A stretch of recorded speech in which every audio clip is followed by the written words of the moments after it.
love riding my bike. I love running. I don't care what they think about it. I love it. At that point, when I knew I was going to win, chills just went up and down my entire body. I don't believe there are any good or bad foods. Food is food. I still feel so passionate about getting that record that I'm like, I'm just going to do it.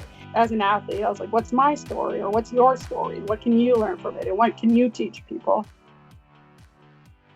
Welcome to the IronWomen podcast. I'm Alyssa Godesky here with my co-host, Haley Chura. And Haley, I finally had a race weekend this last weekend, which was very exciting for me. I've been injured now for really out of all things since last September. So I didn't participate in the race, but I did participate in the race as a spectator and working some media for the event.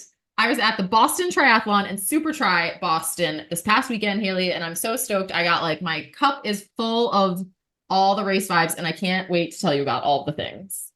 Alyssa, I am so excited to hear about your return to racing. And I do believe spectating and media work counts. That counts as being a part of the race. But before we get to all the Boston Tri excitement, I think you have a little bit of housekeeping. Oh, good call. Thanks for the reminder. So we have an exciting giveaway to tell our listeners about. Everyone should be queuing up your notes, whatever you want to take notes in. Maybe just go right to your browser if you're listening and you have your laptop right there. Go to feistygiveaway.com and enter to win Grace Brown's bike. It's a Feisty giveaway with bicycle that's going on now through August 29th. You guys, winning Grace Brown's bike would be pretty sweet. Wait, we need to talk about this bike because it's not just any bike. And it's Grace Brown, Olympic gold medalist Grace Brown. Is that right? I think that's exactly who it is, Haley. And I don't think that this is for her time trial bike that she won that Olympic gold medal on, but I do believe that this is a bike she rode at the Tour. So the Tour de France Femmes of Zwift? Yes. Oh, yes.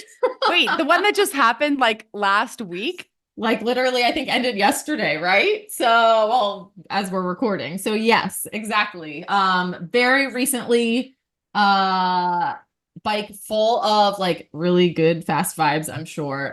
Everyone should want to win this. So again, head to feistygiveaway.com. Really, you got to play to win, you guys, and you have nothing to lose. So thank you to Bicycle for this amazing giveaway for our Feisty fans.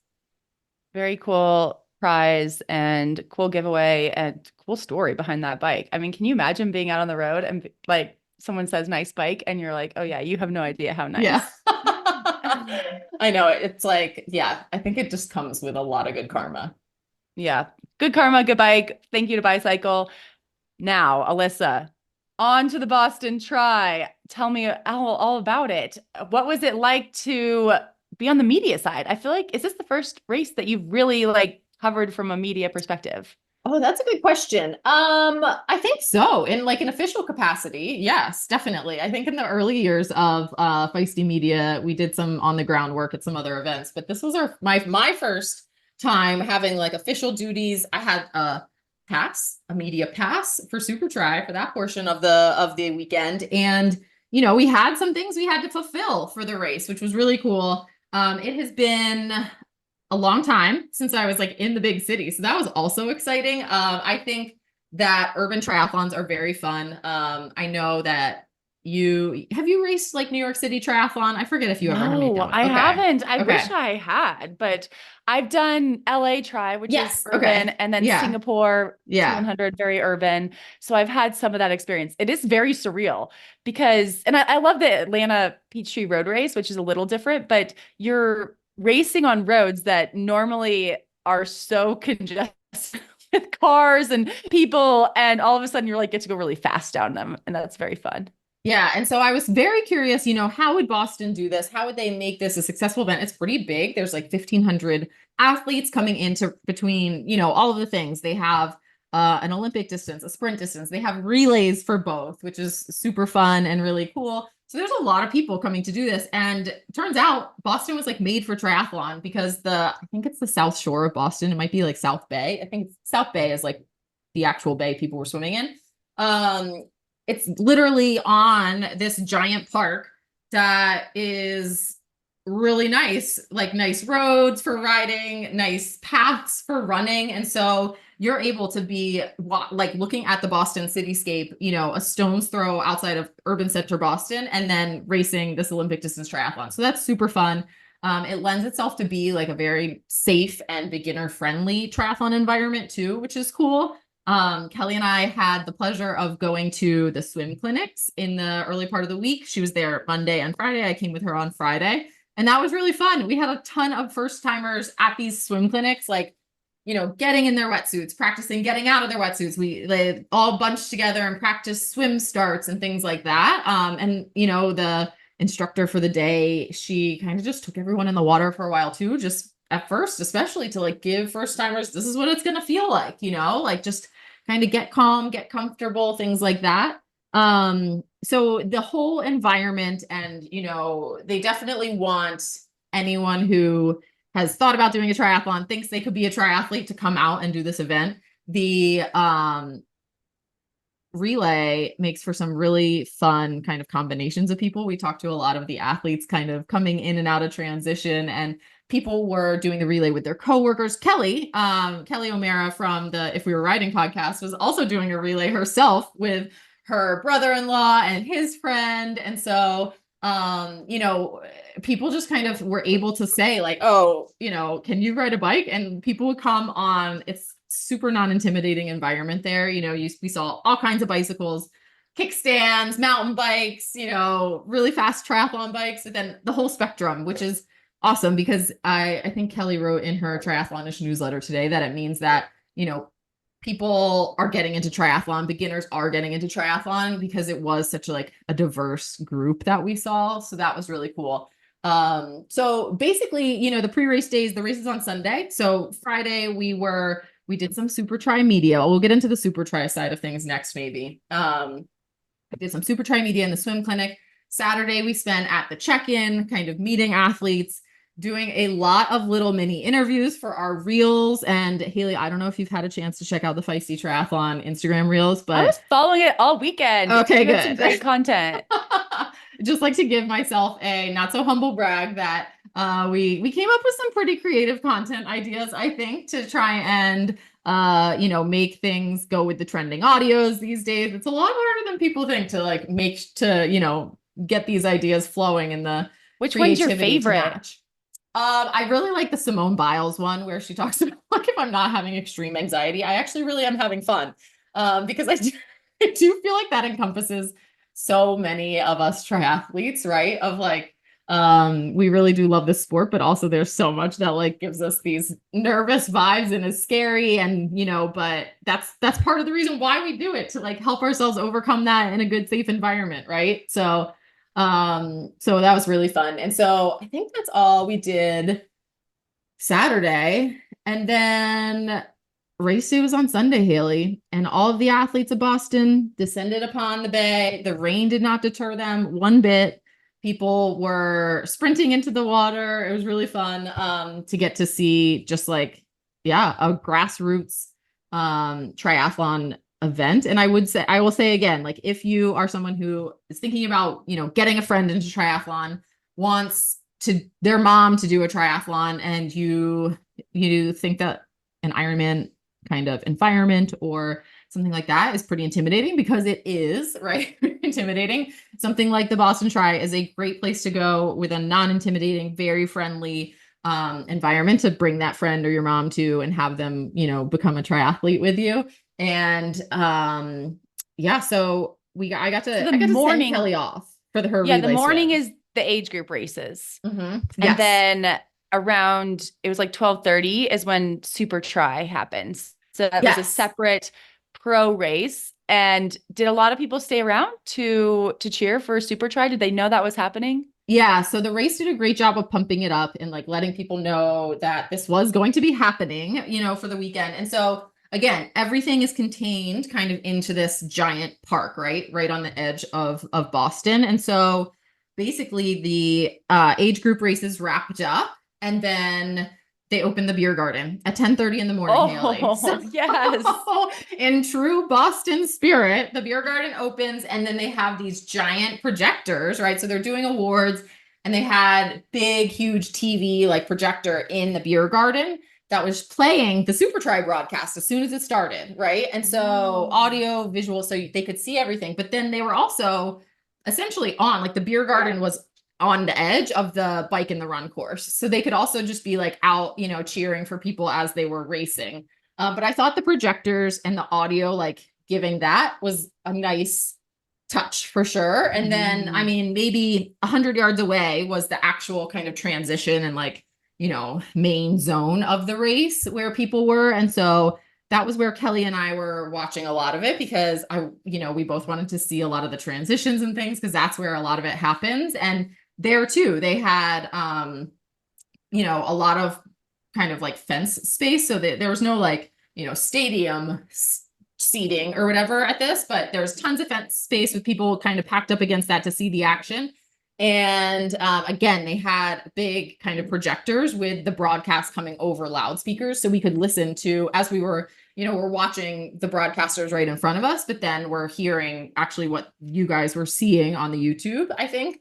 And then it was really cool because, you know, you see those events, you know, like you watch the cross country 10K, right? And you see like an event that's like really held in a tight space, and you see the spectators like like little swarms of bees, right? Like go around to each little point as things are happening. And this is exactly what that was, which was fun, right? Like, because the race, so Super Tri race for people, you know, it's funny. So I watched a lot of arena games before, and so I had to really brush up on what Super Tri was versus the arena games. Kelly was like, they are not hopping onto Zwift. So I was like, wait, what? So Super Tri format is 3 times through a 300-meter swim, a 4K bike, and then a 1.6K run.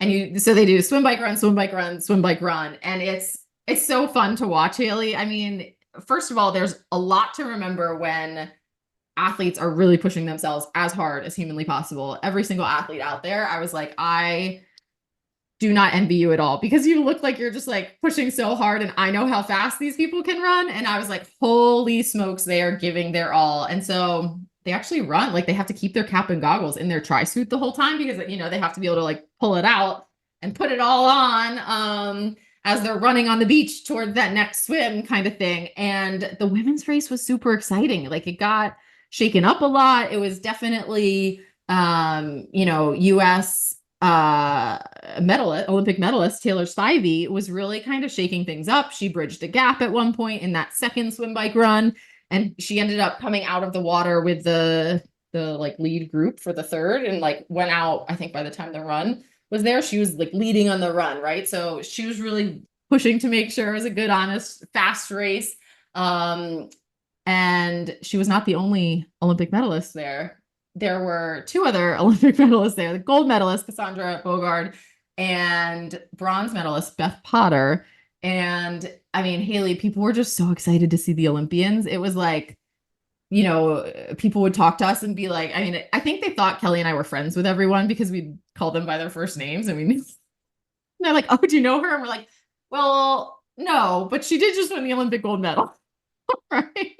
And they're like, oh, okay. And, you know, they ask like great questions. They're like, why is she wearing red and not, you know, Great Britain color, right? Like, or is like Britain's team, you know, so because the team aspect of this is not necessarily divided by nationality and things like that. So there were fun things, fans, definitely hardcore Super Tri fans or hardcore triathlon fans there that knew everything. But then a lot of people who also were bringing their kids over to see it, you know, kind of knew that something really cool was going on, that Olympic medalists were here competing, and this like fast, furious racing was very exciting, but that was the extent of their knowledge. So it was really cool. I have to give it to Boston for coming out and supporting that event. I think it's definitely one of a kind. It got me really excited for Super Tri. I was like, this kind of thing it's really fun. It's really exciting.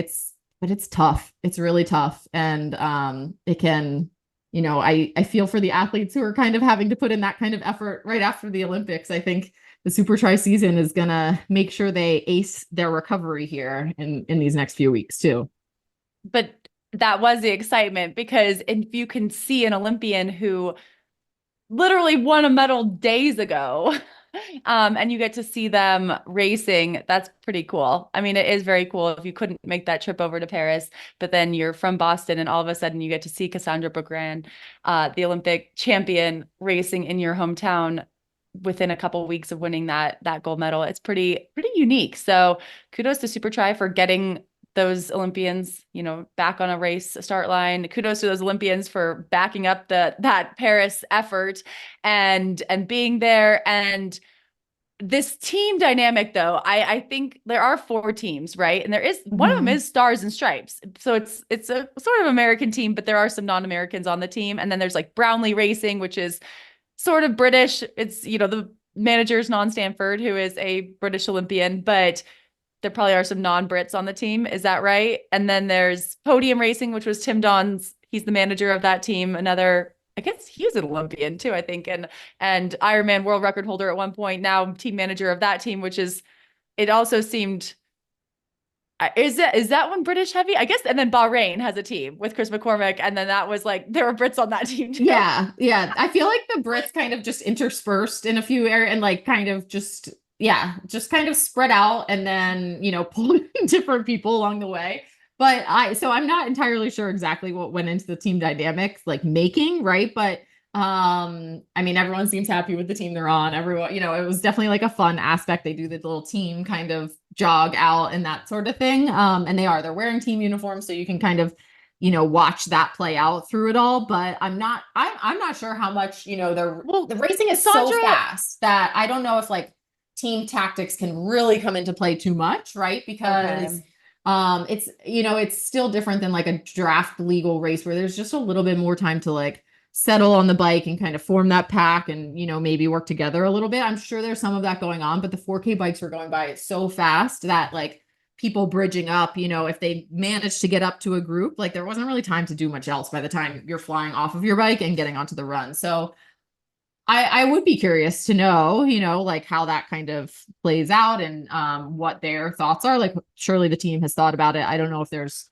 team bonus things, if there's incentives to do it, right? Well, there's points. You score points for your team, and there were like 16 women in the race, and they scored to 15th. And so like 15 got 1 point, and then it goes up, I guess. So first place gets 15 points. And then I think those go into a team score, and then I'm guessing there are some big bonus payouts at the end of the season. So there's some definite tactics there. And then also they have that short shoot, which I guess it was like the first person from a team to get like first person out of the water got the short shoot for their team, right? So Victoria Lopez led that first swim, and I think she was on Podium Racing, which then she got the short shoot for her team, but she wasn't the athlete to take that. Jean Lahair, who ended up winning, French athlete, or I guess Luxembourg athlete, but racing for that same Podium Racing team, got to take that short shoot, and it did make kind of a difference in the race. So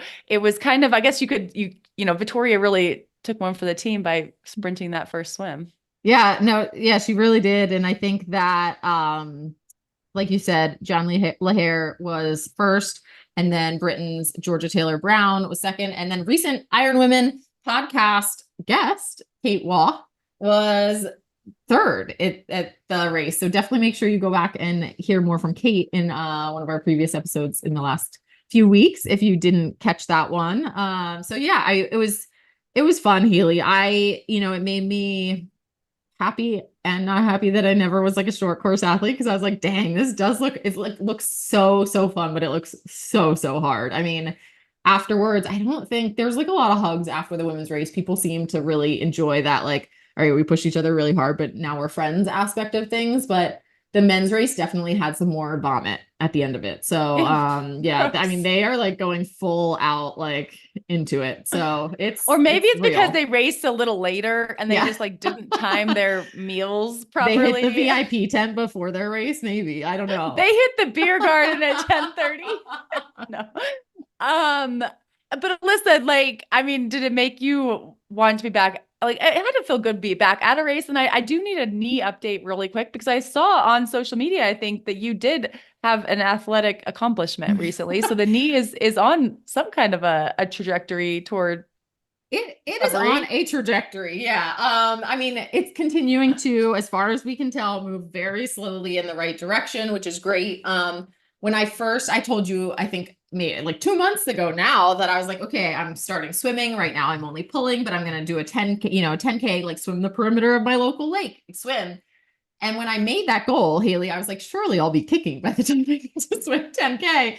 And then, spoiler alert, Alyssa did not get permission to start kicking by the time her 10K swim. Oh, you pulled the whole 10K around the lake? I pulled open water pulling. 10K. Like with a pull buoy? Wait, do you have a wetsuit and a pull buoy or no wetsuit? No wetsuit because the lake is warm enough. So just a pull buoy. And then I use paddles quite a bit sometimes. So like in the 10K, I think probably about half of it, honestly, was with paddles. What do you do with do you shove the paddles down your suit, or did you have I pull like a safety buoy, and so that has a little pocket in it. So for the 10K, I actually should have done some more preliminary practicing with it, because usually, like, I think I swam up to 8,500 before that, and I had gotten by, not really recommended, but I had gotten by with just one like soft flask in there to like, and a gel, right, or something.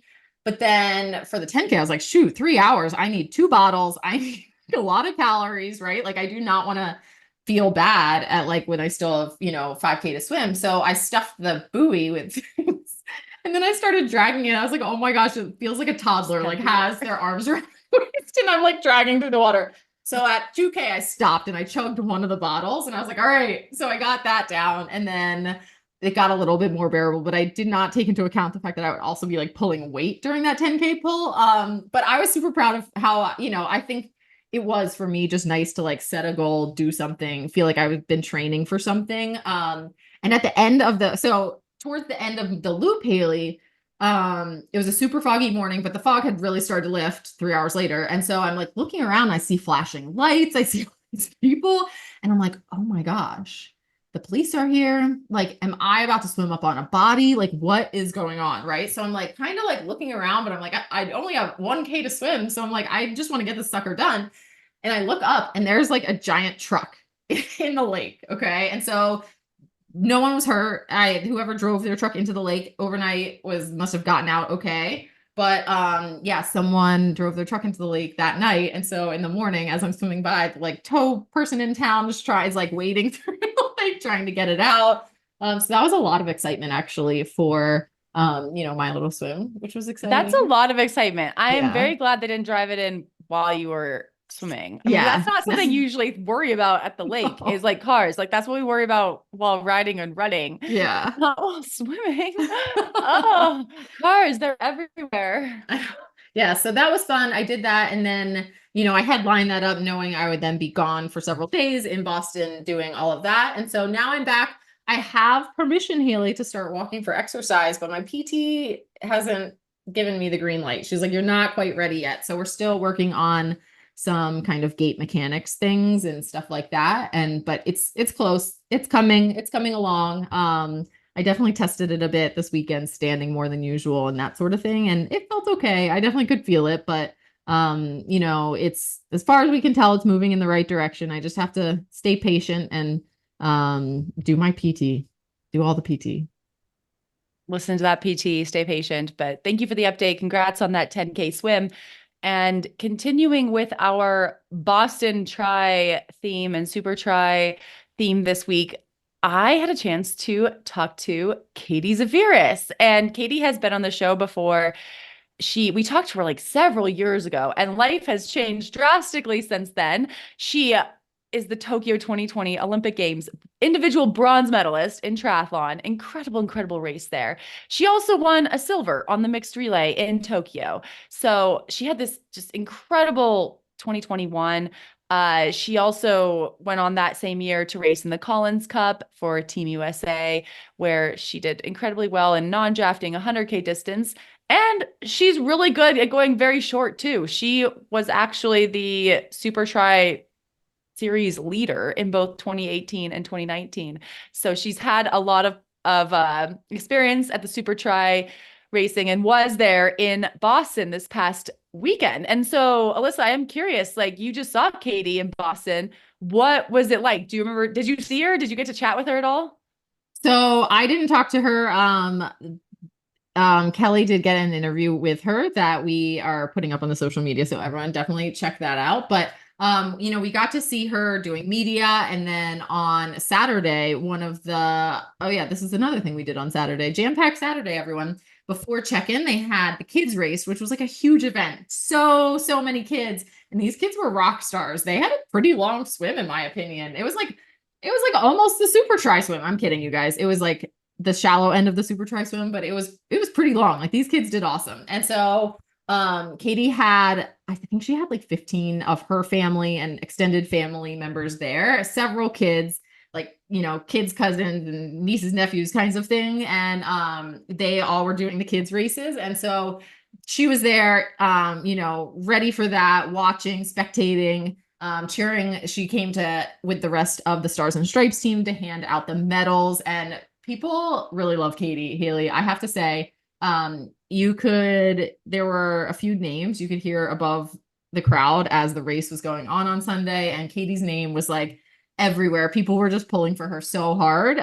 We were out on the bike course at one point, and Kelly and I were yelling for her, and this couple turns around, they go, "Who's Katie? Who's Katie?" And I was like, well, she is the Olympic bronze medalist from Tokyo. And they were like, "Oh, we love Katie. We're cheering for Katie today." Right. So I think, people just know she's gritty. She goes for it. And she sets a really good example, I think, for the sport and where it's going. So it's always a pleasure to get to be around her when she's racing. And we'll hear a lot more from Katie. Oh, I was just going to add that, I said all her accolades like in the last couple of years, but we did leave out the big one that she also had a child in between Tokyo and Paris. One of the kids in the kids race. Actually, I don't think her child did the kids race. We talk about it. He did the 100-meter dash. He's not quite at the triathlon level. He did the 100-meter dash. Yes. Okay. So we do talk about Kimball's racing debut, and Katie did return to the sport post pregnancy and childbirth, and unfortunately just narrowly missed a discretionary pick for that U.S. Olympic team in Paris. And we do talk about that process as well and what the last couple months have been like. So you can hear more about Katie's experience from her own words. I love hearing Alyssa. I love hearing it from your perspective, because I do believe Katie is so popular and such a, light in our sport. And hopefully that will come through in this interview as well. But we'll have that conversation with Katie right after a word from our sponsors. Hi, Feisty fans. It's Alyssa Godesky here, and I just wanted to take a moment to tell you about one of my favorite training tools, the Lever Movement System. The Lever system fits on your home or gym treadmill and allows you to run at a reduced body weight, so you can run pain-free through niggles, rehab from injuries, and increase your performance. The Lever system is super easy and quick to set up. I'm looking forward to getting the green light from my PT for running so I can be back on it. Using the lever will allow me to build my running back in a safe and gradual manner after not running for over a year. It's much more affordable and accessible than trying to track down other kinds of rehab treadmills as well. As a coach, I also highly recommend the system to my pre- and postpartum athletes, as well as those who struggle with niggles during peak training weeks. It's a no-brainer to have in your training arsenal. It's around $1,000 US and the award winner of the Best Run Product by Global Triathlon Awards. And don't forget, Lever also sells recovery boots. Check out all that Lever has to offer at levermovement.com and use the code Feisty20 for 20% off everything.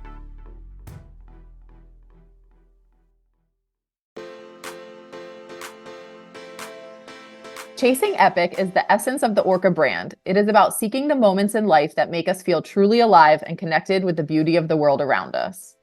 And let's be real, chasing Epic is feisty. Orca has been a longtime partner of Feisty, and we work with them year after year because we love their products and their commitment to creating amazing wetsuits made for women. They also supported me on Team USA last year at the One Water race, which was most definitely also chasing Epic. With Orca's range of triathlon wetsuits, including Apex and Athlex, you can choose between flexibility, buoyancy, or a combination of both. There's a wetsuit for every triathlete and for all of your epic adventures. And as a Feisty listener, you can get 15% off with the code IronWomen15 at orca.com.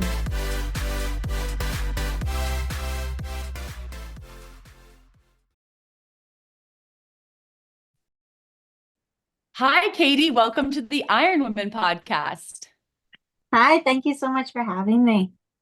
I know I probably should say welcome back because we did talk to you a few years ago, but a lot has happened since then. So it's really nice to see you again and chat with you again. And we are talking just after the start of the Super Triathlon at the Boston Triathlon. And I believe this race was a family affair for you. So my first question is, how is your son Kimball feeling after what I believe was his first big race? Oh man, his legs are very rested because he did not use them during the race as I carried him his 100 meters. You carried him the whole 100 meters?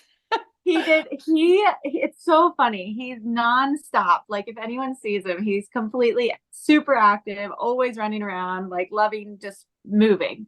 And but when it comes to like big things, he needs like a moment to recalibrate, take things in and like figure it out. Also, it was during lunch and nap time, so like not prime time for toddler performance. But yeah, so he from the get-go did not want to participate. So I carried him and then I was like, oh, like you can like do like the final stretch. And no, I put him down and he was reaching back up again. And I said, okay, like we will continue then with it's a good story. It's a good story. You know, in a few years when he's doing his own podcast and he's talking about his start in sports, he can he can also say he got an assist from an Olympic medalist in that his first 100-meter dash, but he's got plenty of time to figure it out. Oh yes. But how was racing in Boston for you? I know you've had some connections to that part of the country, and from social media, it looked like you had a really big cheer crew. Oh my gosh, yes. I had a terrible race, but a very good cheer crew and a huge like just support system there. I mean, just in like family and friends, we had over 20 people. And like our one friends were visiting us from the Isle of Man right before. They were with us in Cary, North Carolina, where we live, and then came up for the race. Their son did the kids race as well and won his age group, so that was pretty cool. But it was just really special, and I think it makes these weekends, like especially when you have a rough weekend yourself, it makes it that much more important just to get to share it with the people who you love. And I also, my first coach ever in triathlon, he lives right outside of Boston, Stephen Wright. So I haven't seen him in like, well, since 2013. And so it was really amazing to just be reconnected with him. And we're going to have dinner with him later this week to catch up more, because sometimes catching up at a race really isn't the easiest. But yeah, like Alicia and Jared were there, and it's just we don't get to race so much in the US with our style of racing. I mean, they've had Malibu Super League last year, but the East Coast for me is different because that's where I grew up in Maryland. So I just feel like a lot of my connections are along the East Coast, and it just made it was really cool to be back here. Those connections that you make in sports, it's nice how you can have a break for like a decade and then almost drop right back in where you started. And I'm sure they're so proud, and it was so fun for them to watch you race. And I mean, as you mentioned, your own race didn't go necessarily as you hoped. Your team manager, Parker Spencer, had mentioned on the broadcast that you'd been sick in the lead up to the race, but he had confidence in the kind of athlete that you are someone who can bounce back. And our listeners are probably a little familiar with the narrative of having to navigate a race that isn't going ideally. I actually came off the bike last in T100 London a few weeks ago, so they got to hear about that experience from me. But I would love to hear about your mindset going into this race when you're racing a field like that, where you have the woman who just won the gold medal at the Paris Olympics and the bronze medalist, and just this incredible field, very small field, very elite field, but you might not be at your best. What was your mindset like going into that race and during the race? It's really hard. My mindset going into it was knowing I wasn't going to be the best version of myself on the field of play that I have been in the past, just because there has been so much disruption, a bit emotional from not being selected for the Olympic team, but then also just we're Kimball's in daycare, and we're living the life of the daycare illnesses that he brings home, and so he'll get sick, then we get sick, and it's just kind of been this cycle that we're in, and it's been now a couple cycles of it, so it's kind of like adding up. And so I knew that I didn't have the best preparation, although you always hope that will be okay. So as Joel said, Joel is my coach, Joel Filial, and after the race he was like, oh, that looked like a rough one, but we knew we were going on hope and luck. And I was like, oh, well, I thought we had a little more than that, but those aren't very concrete things. And so we wanted to give it a shot. I thought, like I said, I had higher hopes, higher expectations for myself, even with knowing things didn't go to plan in the lead up. But yeah, the start of the race, I think I missed the front, or not even the front pack. I missed any pack by a few seconds. And then it was a pretty lonely start for me, and whole race for me that I did. And I got eliminated pretty early on. It was my first time ever being eliminated in a super tri. So I don't know. It's really hard because, yeah, as athletes, we always have those higher expectations. And I'm also usually I can find the bright side in most races, or I like to like reflect and be like, oh, I did that well. And well, this one felt kind of empty. So the good thing is there's nowhere to go but up, and I will be racing Chicago. It's a short turnaround as I only have a week, and like this week is mainly going to be focused on getting my head right, because that physically I'm probably not going to make very many gains in a week, but mentally, I mean, that's kind of what I've learned a lot this past couple years, is how big that mental portion is. I mean, I always knew it, and it was a strength of mine, and so I'm trying to find my way back to that again.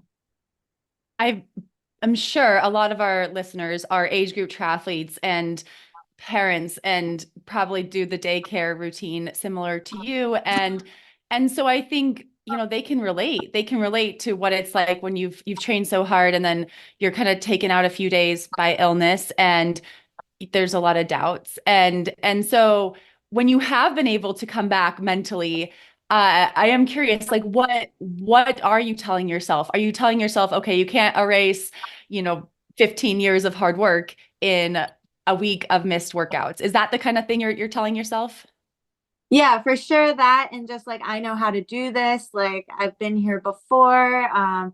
There's certainly, I mean, I've had like a decade-long career now, and there's definitely been many times that the preparation has gone off course or not true to the plan. And I think what's been hard recently is that one of my mottos has become, well, something is better than nothing. And that's more of a, I would say, motto I've relied on now that I've been a mom than maybe prior to that. But I really do believe that. I also think just like going off the energy of the other athletes here is going to be really, really helpful. We've just been training at home, and now just to be back, there's a few people who are also coached by Joel and our group. So it's a familiar space to be in, and it's nice to be surrounded by all the other athletes. Well, even doing this interview less than 24 hours after that race is a testament to your professionalism. So I admire you for that. And I appreciate that this might be your something is better than nothing for today. I know you chatted with Feisty Media's Kelly O'Mara before the race, but what did you think about this new iteration of Super Tri and this team Stars and Stripes? What is that like? Oh, I mean, I love mixed relay. I love the team dynamic in Super Tri. I just think the team vibes bring out the best of each individual athlete. And that was probably the biggest reason I was disappointed with yesterday, is because I'm in a team, and I was like, sure, I can get more than 0 points. Only one person gets 0 points at Super Tri, and it's last, and that was me yesterday. And to not bring any points to the team is really disappointing, because that's the whole piece of this. It's a team effort. So the reason with Super Tri going this way is because it just makes it that much more, everybody's going to be at their best to try and produce something for the team because of that. And I think just also the engagement factor of being able to follow a team and have the camaraderie before, during, and after is really special, because now we have the mixed relay at World Triathlon, so that obviously brings that. But when you're in the individual race for World Triathlon, like it's really quite individual, and you don't always you're not always hanging out with the USA Triathlon athletes as much as it might seem like, just because we all have different coaches and we're all doing our own things going into the race. We race and then we all go back to our normal daily training environments or whatever, wherever we are. And so with Super Tri, it's much more, you're with each other, you're having team meetings, you're going and checking out the course together, you're trying to develop a strategy, a team strategy, or figure out what we want to do, or how can we best rely on each other's strengths. So all of that is just really just important. And I think it just is a really nice way to compete. And yesterday's enduro format was 3 very short triathlons. So you did a 300-meter swim, a 4K bike, a 1.6-kilometer run, I believe, and you did that 3 times as the enduro format. It was fun to watch. What is it like to race that? Well, in theory, it's my favorite one. Maybe not yesterday, but in general, I really like it. I think the thing I love about this format is it really, it starts to isolate you if you have any weaknesses. So there's no re-catching up. There's no really relying on certain strengths. You really have to be a solid athlete across the board to do well in this enduro format. And on top of that, because you're adding to the mix, because now you're going straight from the run back into the swim. You have to think about so much more than a traditional triathlon, in the sense that okay, well, where are you going to put your cap and goggles after you come out of the water initially for the first time, and then another set of times after that.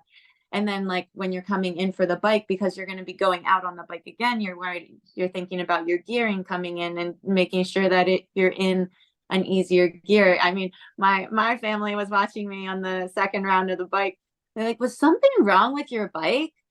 And because you were just not really going. I was like, no, I just did, in the first round, forgot to shift up. So as you make your way through the 4K, you're in a bigger gear. And then as you're coming into transition, you usually don't have to worry about getting on your bike again. Yeah. And so I'd forgotten to shift into the easier gear. And even your shoes, everything's being used again. You have to put your helmet in the box after the first round. So it's just so much more to think about too. So executing those transitions is huge for athletes who really do that well, because you can make up so much time just being thoughtful and intentional, which actually was one of my goals for yesterday, because I knew that going into it.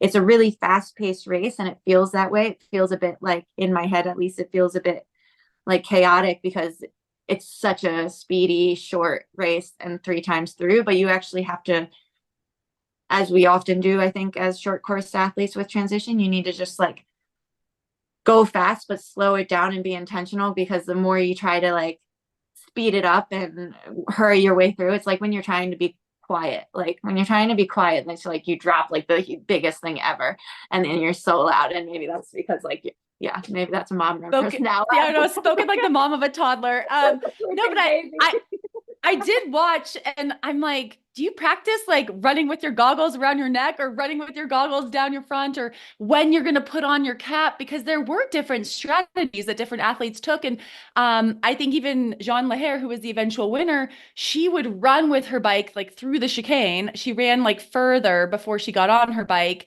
And the commentators are very good. They're like, well, maybe she was in the wrong gear. And, sometimes these could be mistakes, but they could be strategy.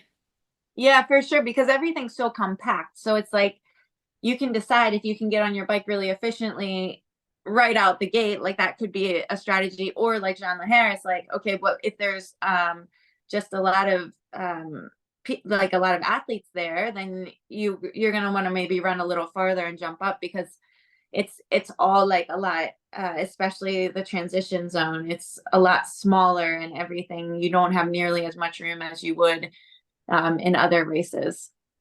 Yeah, and only 16 athletes, but yeah, like you said, not as much space. Feels like a lot. Do you think like that you have some experience racing long course? Do you think that helps with the enduro format? You know, you have the endurance for to keep going, or is it short enough? It's an under an hour race. Is it more like a sprint distance triathlon? I think it's well named because it does feel like maybe not I mean it amounts just to short of a sprint. So like it's actually not very long when you put them all together. And I wouldn't like compare it to say half distance, but I do think having the endurance to especially like build over the 3 different stages of the enduro is really important. And like some athletes just have that, like they can blast out that first part of it, the first stage of it. I don't know how we want to call it, but like the first swim, bike, run, but then throughout it they deteriorate. And then other athletes are the opposite, where they're building. And in the past I've always been an athlete who kind of builds throughout, almost to the point where it's unsafe. Like I'm not in a like safe zone of like contention because I'll be like so far at the back, but then by the end I like work my way up. I mean, we saw that with Taylor Spivey yesterday. Like she was not in the front in the very beginning, and like throughout the enduro she just worked her way up and ended up in 4th place. So it's really interesting because I would say both athletes, the really like short, intense, like that's their strength, athletes can do really well in the enduro, as well as athletes who have more endurance. So in the end they just kind of converge. I would say like throughout the 3 races, like the 3 races within the race. It keeps it exciting. And what about the crowd support when you are racing on such a small circuit? I mean, these are like, I don't know, like 1 kilometer laps, which is a pretty small circuit, even for a short course athlete. Yeah. And I mean, can you feel that? Does it feel different? Yeah, for sure. Having that the race atmosphere, actually, even like yesterday, the support was just so strong, and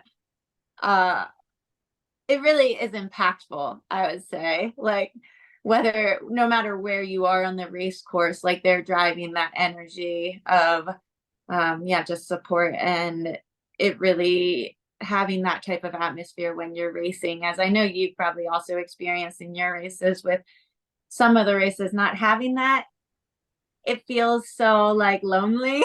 The energy lab in Kona. Yeah. What am I doing out here?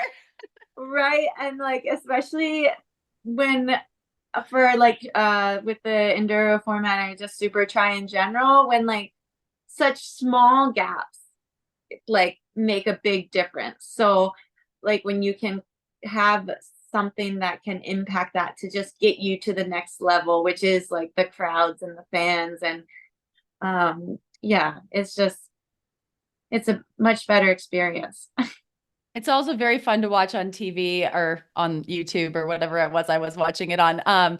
Just super fast, furious racing, great coverage, great commentary. I'm excited to follow along in Chicago and the rest of the series. But going back to your own career and the past couple of years, it does seem like you've had some, pretty high highs and maybe a few lows. You came off this individual bronze medal at the Tokyo Olympics, a relay silver, and you raced really well, followed that up at the Collins Cup, where I think we got to spend some time together that year in 2021. And then you stepped away from the sport to have your first child. Another big high. We'll count that as a big high. And your return was really promising. I think you had a couple World Cup podiums, a 12th place finish at last year's Paris test event. And as you mentioned earlier, ultimately did not make that US Olympic team. So when you reflect on your past 3 years of your triathlon life, and I guess even your really everyday life since Tokyo, how do you feel about it? Mixed feelings. I have no regrets though in coming back. So after Tokyo, I actually had always thought once we started a family that would be the end of triathlon for me, because kind of my biggest goal in life has always been to have a family, to have kids. And so I thought, okay, I'll do triathlon, and then like once we go through the Tokyo cycle, then I would probably be done. But then once I was finishing Tokyo, finishing that season, I was like, well, I don't actually feel done. Like, I don't feel like I've reached, like, I'm not tired of the sport. I didn't feel like I'd reached the highest level of performance. And the only reason I wasn't going to come back was because I wasn't sure if I was going to be able to balance being a mom and being an athlete in a way that I wanted to, or that was right for me. And I was like, well, that's not a reason not to try it. And so after Kimball, I had the intention to like come back, but with the freedom to pull out or dismiss myself from triathlon if it didn't feel right for me. And I just kept going because I just kept feeling close, like I like wasn't completely out of it. And I would say that was even to the selection at itself. Like, I still felt like there could have been a shot.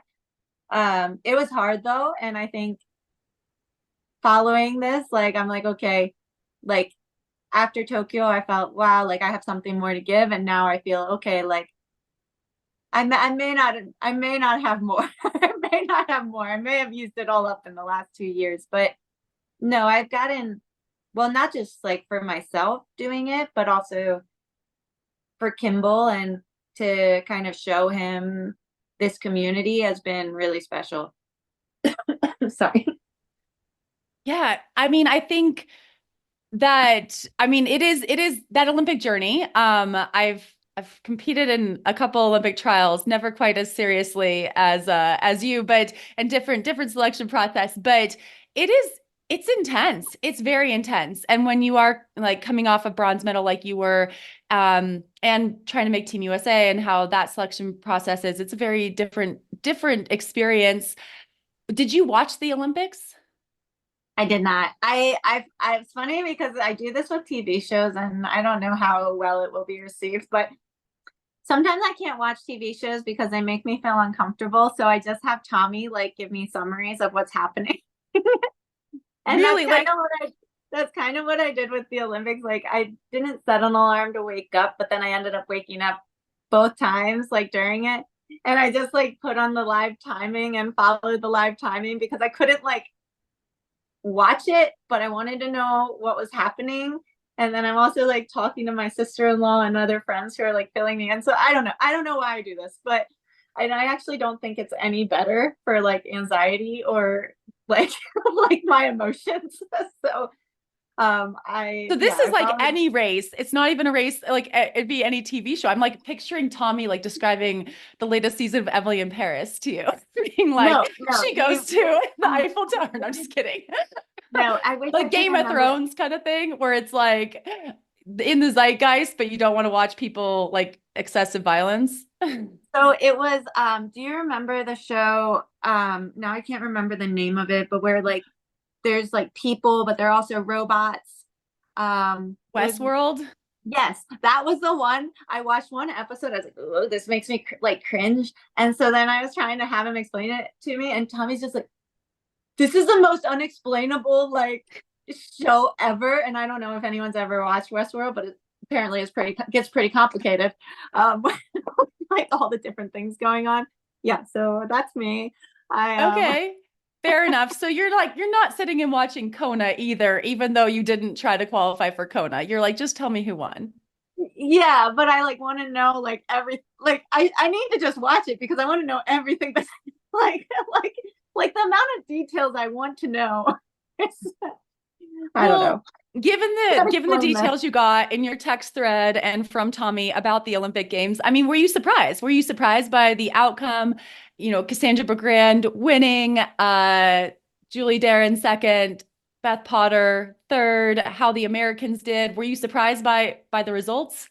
Yeah, for sure. Well, some yes, some no. Like Cassandra, I mean, that one was not as surprising, or like Beth being on the podium. Julie Duran, like that was pretty incredible. I think, like, not to like cut her short or anything, because I think one of the greatest things about our sport is that anyone anyone can have a good performance on any given day, and she's a really strong athlete. So for things to come together on the Olympics is just like really cool to see, and I like that. Like I like seeing it. And then for the Americans, I think well, like Kirsten had quite some bad luck with crashes and things, and just like the crashes in general seemed it seemed pretty slick out there. So I just feel like that was really impactful to the race itself, and that's like an unpredictable thing unless you're someone on the course or like experiencing it yourself. So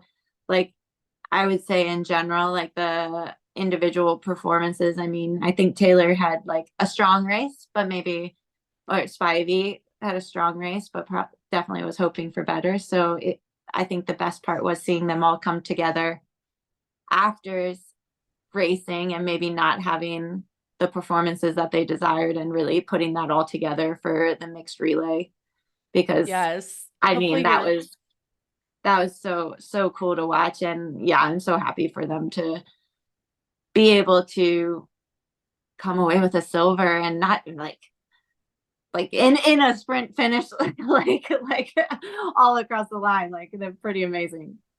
Those are definitely things we like dream about, is being in that sprint finish and like winning the sprint finish, right? Like that's what I dream about. Even as a long course athlete, I'm like, I would have that kick if I needed it, right? But given your training, so as you're training, you mentioned living in North Carolina.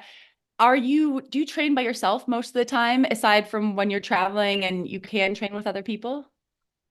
Not by myself. Like Tommy will train with me quite a bit still when he's home, but he travels a lot for World Triathlon, and he also works for USA Triathlon now as well. So he's doing a lot. And then I have like the community is great for swimming, biking, and running.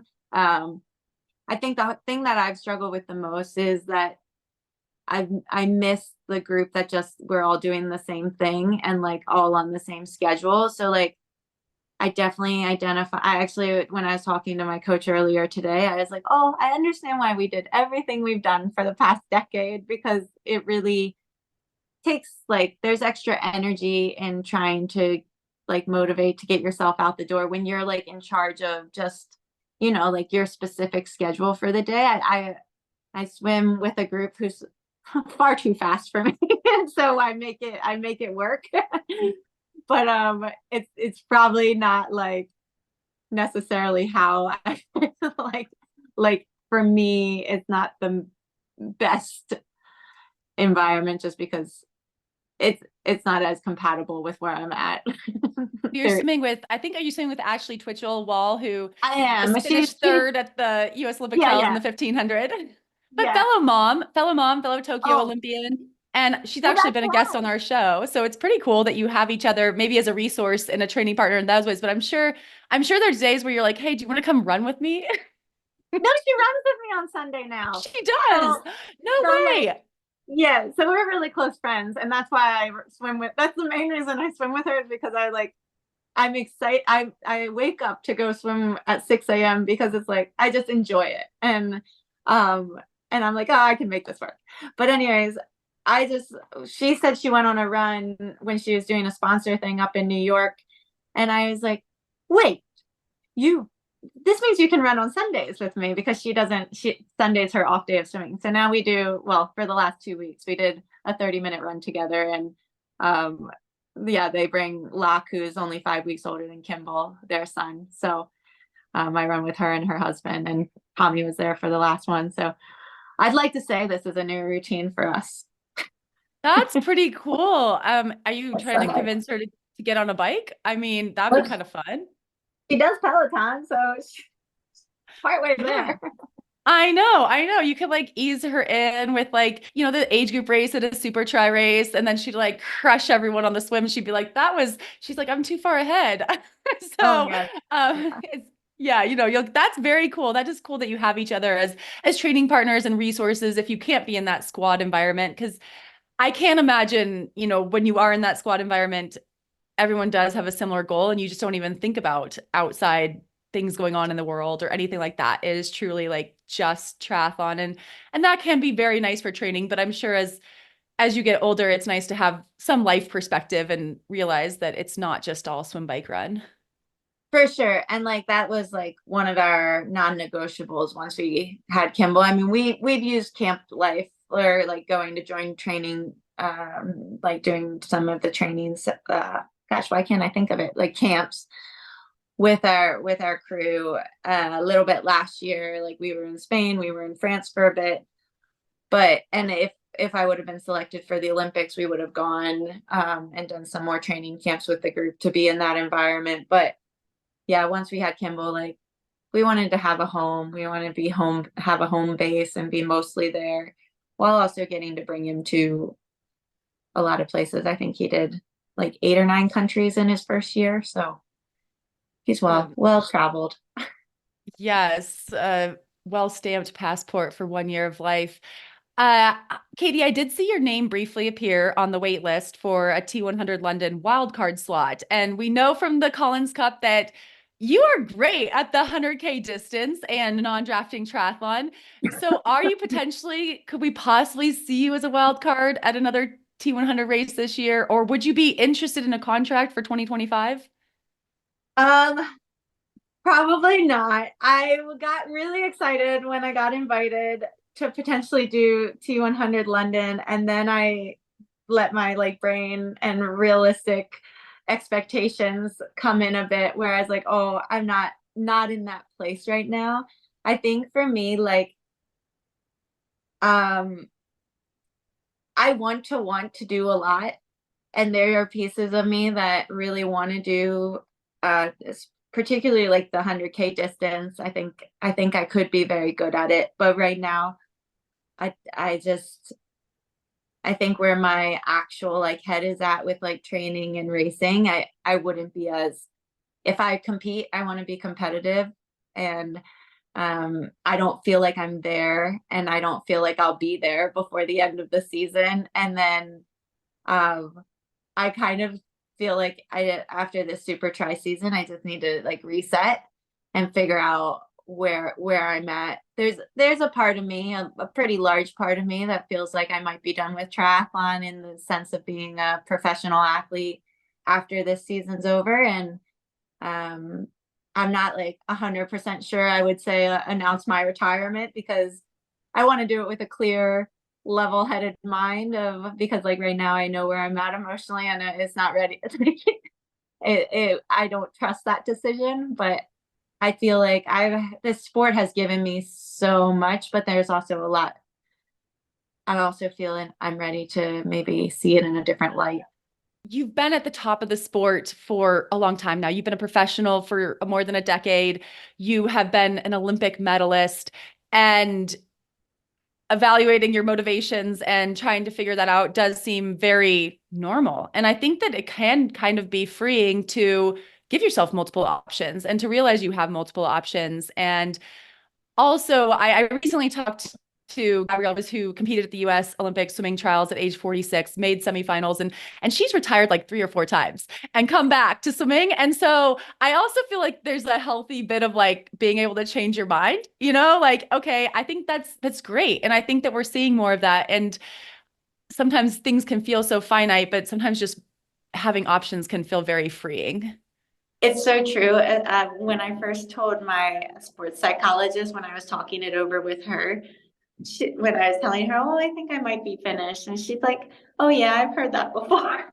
Basically was her response. And I'm like, okay, but no, but no, it's so true. I think a lot of times it does feel so like you make a decision and you feel like you need to stick with it. And it's not the case. It's like, there's so many different parts of life that there might be a time in the future when I'm like, oh, okay, like this will feel right again. And because it's not falling out of love with triathlon, it's just the balance of what I want to do right now in triathlon.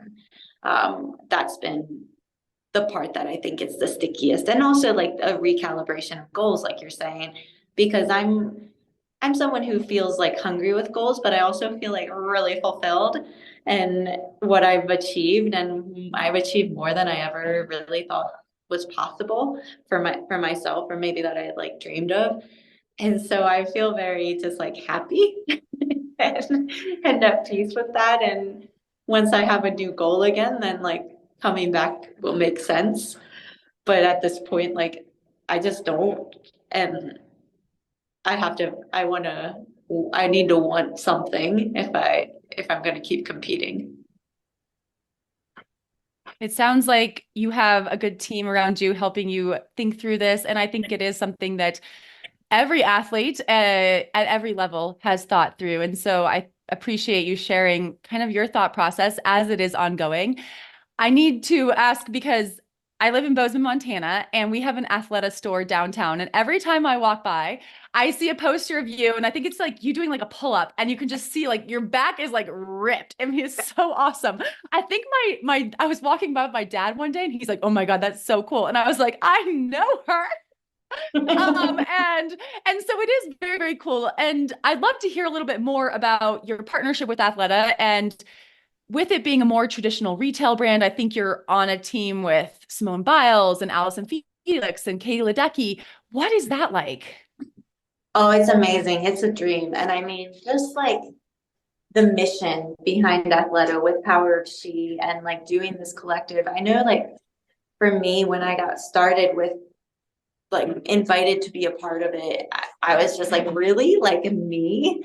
And they just have so many athletes who are in so many different parts of their career. So like you have Simone and Katie and Albon and just athletes who are, and myself, who are still competing, but they also have Natalie Coughlin, who's like retired and now she's making wine, and Heather O'Reilly from the USA soccer team, who is now coaching like I think young boys or like high school boys and doing a lot for women's soccer. And so it's really neat of them supporting athletes in every stage of their careers and life, rather than just like, oh, you're competing at the highest level, cool, that's like, you're who we want because you're like at the forefront right now. But they're really following athletes throughout, like beginning, middle, and end, or post, which I think is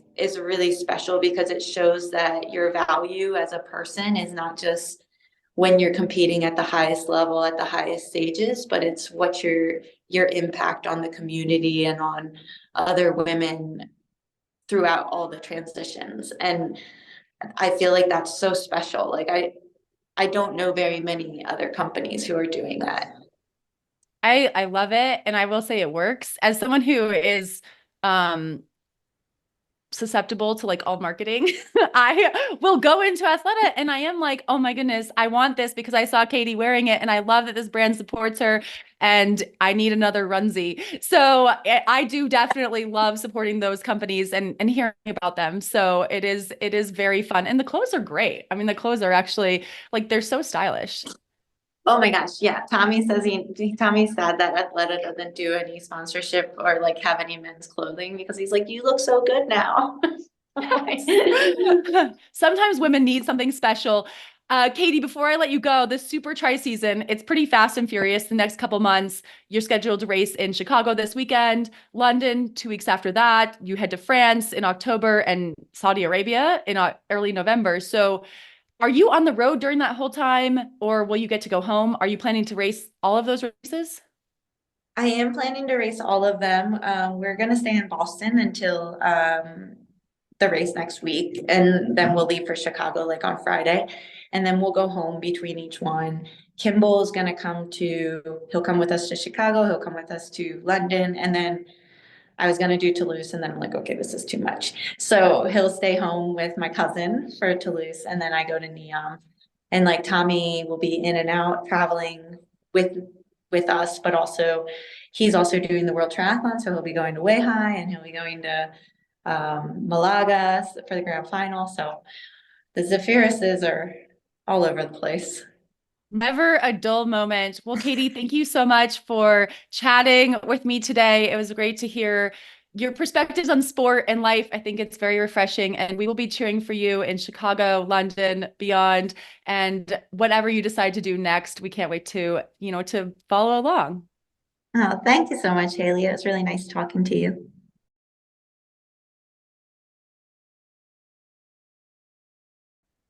Alyssa, as Katie and I talked, this Super Tri series is fast and furious in every way, and that Chicago race is happening this weekend.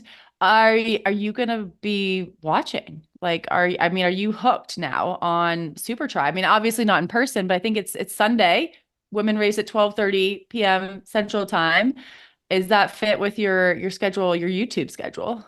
I think it does, Haley. I mean, as I'm like a founding fan now in the Super Tri racing this season kickoff here. So I think I'm going to ride the wave. I'm definitely all in.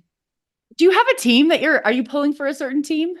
I'm definitely pulling for Stars and Stripes. I mean, they are just a feel good team. They have like, yeah, it's like, I got to go with Stars and Stripes, but I like everyone. I mean, Stars and Stripes has Katie Zaferes and then Taylor Spivey, Kristen Kaspers. We have, 3 US Olympians. And I know you're cheering for good racing. I had one other question. Did you get to talk to Beth Potter and find out anything about her Eras Tour status? Oh, we did, Haley. There is a reel coming for you. And I'm just going to spoil it right now because who cares, right? So yes, we talked to Beth Potter, and Haley, I was like, Kelly, if you ask Beth Potter anything, you have got to ask her about Taylor Swift, because Haley has been wanting to ask her these questions and I promised we would get it, and we have to do it while we see her. So I'm holding the camera and I'm like, okay, how is Kelly gonna fit this in, right? And then she gave, oh, you would have died. I have goosebumps thinking about it. She gave the perfect opening because Kelly asked about, recovery from Paris and travel. And then Beth was like, blah, blah, blah. I'm feeling okay. I'm trying to get over the jet lag. Kelly was like, well, Taylor Swift says that jet lag is a choice. So how do you feel? I was like, yes, we've got her hooked. So immediately Beth perked up and I was like, oh, she's totally a Swiftie, right? So Haley, she is right after, basically, then Kelly's like, are you like sightseeing it all after the race? And Beth is like, oh no, I got to catch a flight. I got to get back to London because I have tickets to the Eras Tour that I need to get back for. And so she said that. And then she did say that if she had a Taylor Swift walkout song, she was like, I actually don't listen to Taylor pre-race. So she interesting. She didn't find, but huge Swiftie. I loved that about her. I thought that was great. And so, thank you for that scoop. That was a good interview. I'm excited. I'll have to go follow her social media and figure out which show she went to. And there's so much happening in those London shows. So I'm glad she got that. I mean, I wouldn't call it ideal race recovery physically, but emotionally ideal race recovery. Definitely. And I didn't even get a bronze medal, but very cool. I'm glad she'll make that. And I mean, I feel like if you do those really short trips, I don't know how well it works, like going back and forth like that. Like, that's scary. West, but I mean, it was great for me. I'm like, when you do a short enough trip, like there's basically no jet lag. So that's how you do it. That's how Taylor does it. That's the secret. Yes, exactly. Yes. Well, Alyssa, thanks again for all your good coverage, and keep up with the knee recovery. I can't wait to hear about your walking update next week, and we can reminisce more about what happens in the show. Bye, Haley.